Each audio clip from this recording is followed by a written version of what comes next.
Bonjour, c'est Rémi Debord, au micro de RCN 90.7, le son de la différence. Je suis heureux de vous retrouver pour cette nouvelle édition des Trois Coups, l'émission qui veut remettre au goût du jour les pièces radiophoniques. Comme au temps où la radio s'appelait TSF et qu'on écoutait religieusement les Maîtres du Mystère, la famille du raton ou Ciné Furax. Pour ce troisième opus, j'ai à nouveau puisé dans le réservoir vocal de RCN pour y trouver mes personnages. Bien sûr, il y a toujours Ariel et Christine, mais il y en a d'autres devant le micro, et notamment Jean-Marc Armand, le chanteur à la consommation, qui m'a fait l'amitié de venir. Et bien entendu Lucas, le grand magicien, derrière sa console. Maintenant que le décor est planté, il est temps de frapper les trois coups et de lever le rideau. Aujourd'hui, pot de départ.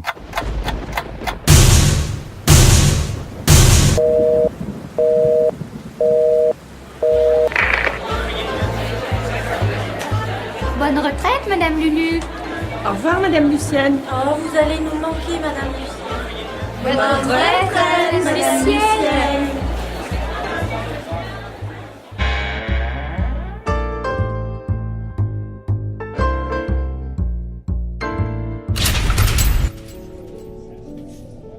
Vous aussi, vous allez me manquer, mes mignonnes. La pièce est tendue de velours cramoisi et tout autour des sofas de soie vive.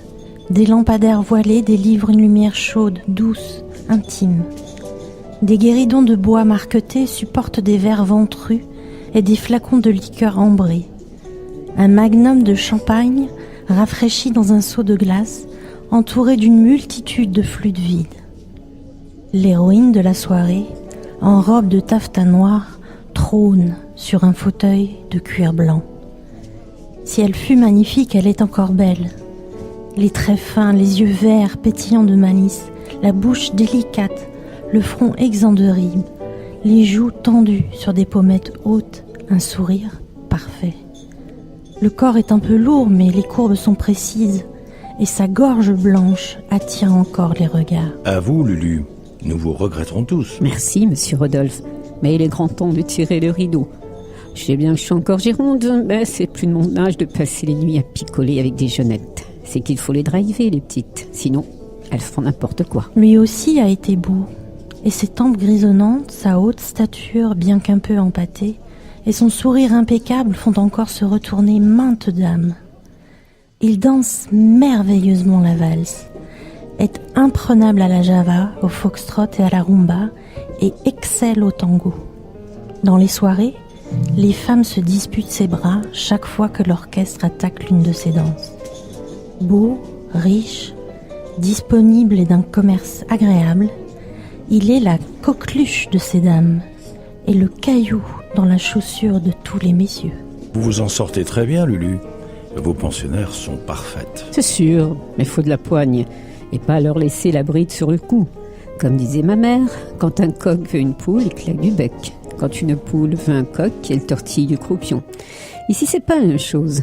Quand un coq veut une poule, il faut qu'il aligne des bifetons. Et quand une poulette veut un coq, elle tortille du croupion. Pas de ça, Lisette. Dans mon poulailler, les poules ne choisissent pas les coqs. Sinon, c'est le souk. À votre santé, Lulu. À la vôtre, monsieur Rodolphe. Lucienne regarde autour d'elle. Les tentures de brocart, les divans de soie, les alcôves propices, le bar d'acajou, les tapis précieux, les poufs marocains. Ça va me manquer, monsieur Rodolphe. Ça va me manquer. Ce soir, j'ai le palpitant qui filoche. C'est bête, hein? Vous n'êtes pas vieille, Lulu. Vous êtes même encore très désirable. Vous êtes le fantasme de tous ces messieurs qui aimeraient tant folâtrer dans votre décolleté ou fouiller sans vos dentelles. Ah, vous êtes gentil, monsieur Rodolphe. Mais je sais bien que ces messieurs préfèrent mes jeunettes et leur peau toute fraîche. Oui, les nouveaux peut-être, mais les vrais hommes. Ceux qui cherchent les vraies femmes, les valeurs authentiques, l'expérience. Ah, l'expérience. Ça, je connais l'expérience. Tenez, c'est là, dans le petit boudoir à votre droite de l'entrée, vous avez vu là, que je l'ai eu mon expérience. J'avais 13 ans, je m'en souviens comme si c'était hier. Mais c'était hier.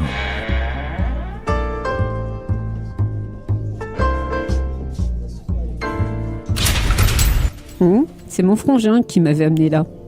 Sur le moment, je lui en ai voulu. Et puis, j'ai compris qu'il ne pouvait pas faire autrement. Il avait des embrouilles, sa régulière était en cloque et le recrutement était au point mort. Quand t'es dans le pain de fesses, c'est la main-d'œuvre qui compte, n'est-ce pas? Remarquez, il a été délicat. Il m'a trouvé une bonne maison.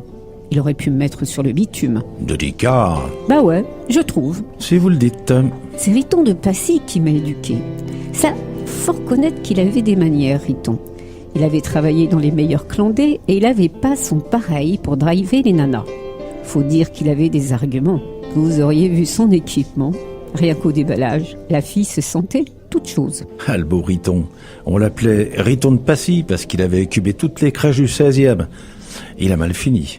Lui qui avait une si belle tête, se la fait raccourcir. Une erreur judiciaire, monsieur Rodolphe. Une terrible erreur judiciaire. C'est-à-dire que battre sa femme à mort au milieu du boulevard et abattre un policier, il y a forcément des conséquences funestes. Une dévergondée qui lui répondait jusque dans les dents et qui voulait en faire à sa tête. En plus, elle voulait le quitter. Une mauvaise fille, monsieur Rodolphe. Un crime passionnel. Et le flic? Dégâts collatéraux. Oh là là, comme on dit maintenant, ça mériterait pas la veuve. C'est exactement là que ça s'est passé, sur une méridienne de soie rose.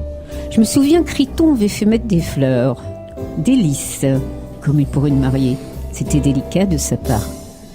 Il n'était pas obligé. Finalement, c'est un beau souvenir. Je sais pas. Ouais, sans doute. Je me souviens juste que j'ai pas pu m'asseoir pendant 2 jours. Faut dire que Riton, il était équipé. Il en avait une comaque. Et vous étiez si jeune. J'avais jamais fait de galipette. Et pourtant, c'était pas les occasions qui manquaient. Quand j'allais à la laiterie parisienne à Nanterre, il y avait tous les petits Macs qui m'attendaient sur les fortifs avec le petit costard de Mac, les petites pompes de Mac, les gourmettes de Mac et la chester au bec. Viens ma poulette, je vais t'apprendre à faire l'amour. Tu parles, Charles. Et vous avez résisté, Lulu? Ah ouais, j'ai résisté. Faut dire que mon père, si j'étais rentrée sans mon berlingue, il m'en aurait collé une belle.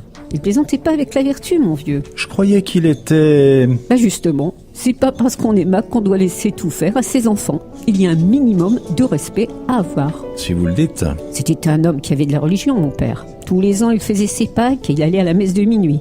Oui, monsieur. Et il donnait aux œuvres de la paroisse. Un saint homme, quoi. Ne vous moquez pas, monsieur Rodolphe. Il nous a élevés, mon frangin et moi, dans le respect de la famille.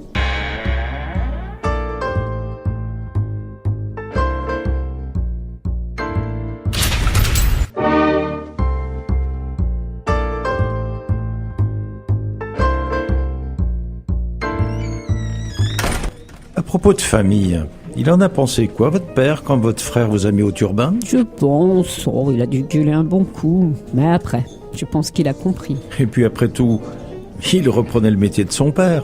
C'est tout ce qu'espère un père, voir son fils lui succéder. C'est possible. Je n'ai pas revu le brave homme. Il est tombé au champ d'honneur la même année. Ah oui, c'est vrai. Encore une erreur judiciaire. Oh là là. Mais justement, monsieur Rodolphe, mon père se trouvait au mauvais endroit, au mauvais moment. Dans une banque, avec une cagoule, pendant un braquage. Mon père a toujours été fragile des oreilles. Et il faisait très froid dehors. Et le calibre? Il était tombé d'une poche. Alors mon père l'a ramassé machinalement. C'était comme ça dans la famille. Un objet trouvé, on attendait 1 an, et un jour, avant de s'en servir, recta. Vous avez raison, Lulu. Une tragique erreur judiciaire, encore une. Tragique. Surtout qu'il n'a pas eu de chance. Être enfermé dans la même cellule qu'un mec qu'il avait dénoncé aux flics 3 mois avant. Mais ça, alors là les flics l'ont fait exprès. Il l'aimait pas, mon père. Il savait trop de choses sur des gens haut placés. C'était une façon de le faire taire. Parce qu'au procès, il aurait pu dire des vérités. Vous m'intriguez, Lulu. Ah, c'est de l'histoire ancienne, des vieux machins de la guerre. Votre père était dans la résistance? Ah, elle est bonne celle-là. Mais non, mon père dans la résistance. Mais vous pensez bien, c'est à crever de rire tout ça. Remarquez, il aurait pu, mais c'était pas son genre, l'héroïsme. Ça rapporte que dalle. Alors? Figurez-vous qu'en 1938, il était à Vichy. C'est là qu'il a connu ma mère, qui était un petit sujet de chez Madame Natalia. Ah ouais, derrière l'hôtel du parc, je connais. Au début, il était client, puis de fil en aiguille, grâce à ses connaissances, bref, il est devenu barman. Il jouait un peu de piano, il faisait les courses. Il a grimpé les échelons, en somme. Tout juste, Auguste. Quand ces messieurs sont arrivés, il en était venu à leur rendre des tout petits services. Il arrangeait les bidons, il raisonnait les messieurs trop pressants, il faisait un peu de réclame, il encaissait les dettes, entre autres. Un homme à tout faire, quoi. Non, ne vous méprenez pas, monsieur Rodolphe. Il ne faisait pas le ménage, il ne servait plus au bar. Il était dans les coulisses au cas où. Et donc, en 40 ? Je vous le cacherai pas, monsieur Rodolphe. Les hommes sont les hommes, même ceux du gouvernement, même ceux qui avaient amené leur bourgeoise. Un clandé, c'est un aimant à bonhomme. Ils ont vite repéré que ces demoiselles accueillantes crèchaient juste derrière l'hôtel du grand chef. Même le maréchal ? À lui, on n'a pas vu. Il faut dire qu'il n'était plus de la première jeunesse, le pauvre bougre. Mais tous les autres sont venus au moins une fois pour prendre la température. Et je suppose qu'il savait où mettre le thermomètre. Oh, monsieur Rodolphe, tout de suite, là, vous êtes un gentleman quand même. Excusez-moi, madame Lulu, ça m'a échappé.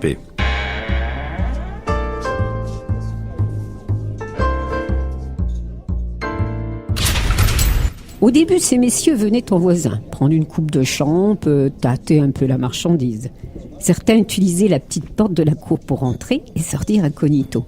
Mais ça n'a pas duré. Un ambassadeur brésilien ou mexicain, enfin un truc dans le coin là, a organisé une soirée d'enfer où le banc et l'arrière-ban du gouvernement étaient conviés. Il y avait même des dames, pas des régulières, mais quand même. Des danseuses ? Ouais, sauf que celles-là, elles tricotaient pas seulement des gambettes. D'après mon père, il y avait même certains soirs où on se demandait qui étaient les tapins et qui étaient les dames. Il y a eu beaucoup de soirées comme ça ? Toutes les nuits ou presque. Ça commençait à jaser grave dans le landerneau des ministères. Des jaloux qui n'étaient pas invités racontaient des menteries et la flicaille n'osait plus se pointer dans le quartier par peur de surprendre une dame en train de se soulager un ministre. Et monsieur votre père ? Oh, lui, il a vite compris où était son intérêt et comment jouer finement sur le velours. Comme il avait des relations à Lyon et à Marseille, il a fait venir des petites morues à peine dessalées pour renouveler le stock. Il les éduquait un peu et les faisait passer pour des filles de bourgeois en mal d'aventure. Je vois. Il avait inventé les call girls. Ah non, monsieur Rodolphe, pas de gros mots. La geisha, si vous préférez. Oh, c'est pas vraiment mieux, enfin bon. Son business tournait bien, les messieurs étaient contents, Natalia vendait très cher son champ et ses petites pensionnaires. Mon père encaissait un gros pourcentage sur ces petits sujets et tout allait parfaitement bien. Mais... Vous avez raison, monsieur Rodolphe, il y a un mais. Un beau matin, un petit maquereau de Pigalle est arrivé la bouche en fleurs et a commencé à driver les gamines. Oh, pas toutes, bien entendu, juste 2 ou 3, au début. Mon père, qui pétait dans la soie, ne s'est pas inquiété. Mais l'Arby a pris de l'ampleur. Il a importé des petites moussemées et il les a incorporées au cheptel. Je vois venir la suite.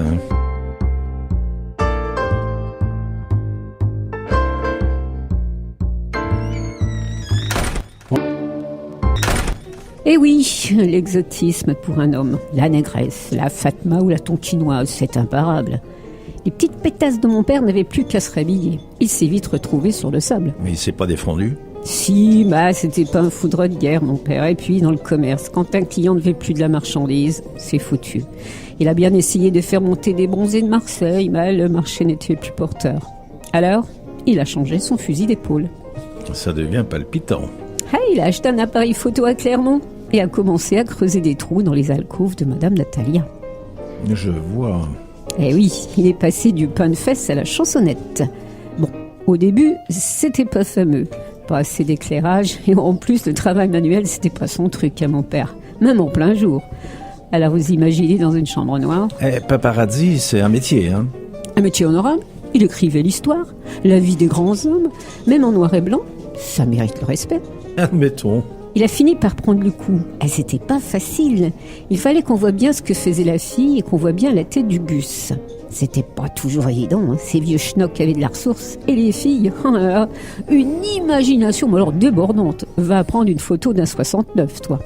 Je compatis, hein. Mon père a fini par avoir un bel album de tous ces messieurs.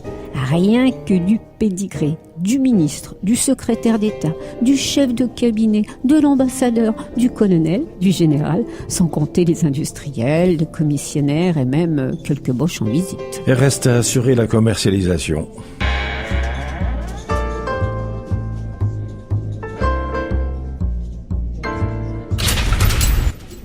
Et là, c'était pas son truc non plus. Alors il a sous-traité. À l'Arby ? Ah, tu l'as dit, Bouffi. Oh, Pardon, faites excuse. Nous sommes entre amis. Le Mac a fait le tour des popotes avec des échantillons et l'artiche a commencé à furer. Bien sûr, le tronc prenait sa gomme, il restait suffisamment blé pour assurer une retraite confortable et ça aurait pu durer jusqu'à la Saint-Glingla. Mais un rouage s'est grippé. Ça, on peut le dire. Cet endoffé Darby a décidé de se mettre à son compte. Il s'est acheté lui aussi un appareil photo et s'est mis à flasher dans tous les coins. Sauf que lui, il était pas mariole. Ce con a porté la pellicule à développer chez un photographe. Le mec, quand il a vu des tronches de ministres sur la péloche, il a appelé les Condés. L'Arby s'est fait serrer et il a cafeté mon père. Du coup, ils se sont retrouvés tous les deux en cabane pour atteinte à la sûreté de l'État, en pleine guerre. C'était 12 balles dans la peau à l'aube. Heureusement, une bande de maquisards qui voulaient faire un coup d'éclat les ont fait évader. Un vrai coup de peau. Sinon, je ne serais pas là. Un joli conte de Noël. Mais je comprends qu'en haut lieu, on ait eu une petite dent contre monsieur votre père. Ah bah ça, on peut le dire. Surtout que parmi ces messieurs, il n'y avait pas que des vieilles barbes. Il y avait aussi des genoux dans l'ombre. Ils n'ont pas tous fini sur l'île Dieu ou dans les fossés de Vincennes. C'est bien connu, les politiciens, c'est comme les chats. Ils ont plusieurs vies et ils retombent toujours sur leurs pattes. Ça, il y a eu des survivants. Et madame votre mère? Le petit sujet était devenu jeune pensionnaire. Mon père l'a racheté, pas trop cher, à madame Natalia, et puis... Il l'a remise au turbin. Faut comprendre. Il avait des obligations, ses greluches s'étaient tirées, et la main-d'œuvre se faisait rare, et dans le pain de fesses... C'est la main-d'œuvre qui compte, je sais. Bon, monsieur Rodolphe, on se la liquide cette trotteuse? Avec plaisir, Lulu. Au passé. Qu'est-ce que vous allez faire maintenant? Écrire vos mémoires? Oh, je les sauve vedettes du musical, et puis les caves n'ont pas besoin de savoir ce qui se passe là-dedans. Je vous trouve bien magnanime. Finalement, toutes ces années ici, ça n'a été que du bonheur. Vous en connaissez d'autres, des boulots où on vous offre les petits fours, du chocolat et du chambre pour vous allonger sur un lit? Sans compter que, parfois... Vous taquinez ma curiosité, Lulu. Ah, monsieur Rodolphe, si vous saviez. Et si je peux me permettre, qu'est devenu l'album de monsieur votre père? Dites-moi, monsieur Rodolphe, un petit hôtel particulier comme le mien, à 2 pas de l'Étoile, ça vaut combien à votre avis?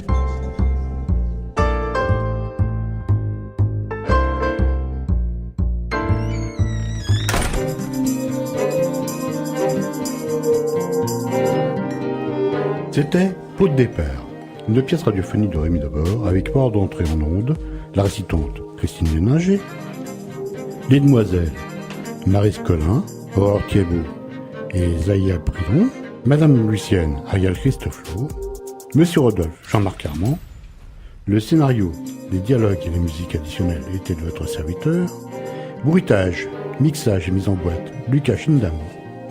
C'était une coproduction RCN et Réa Édition. Et voilà, vous pouvez reprendre vos esprits, c'est fini pour aujourd'hui, mais je reviendrai, c'est promis. D'ici quelques jours, vous pourrez retrouver cette émission sur notre site, www.rcn-radio.org, ou celui de Nereia Édition, www.nereia.com. Je vous souhaite une bonne fin d'après-midi, et je vous donne rendez-vous le mois prochain, même heure, même onde, pour une nouvelle édition des 3 coups.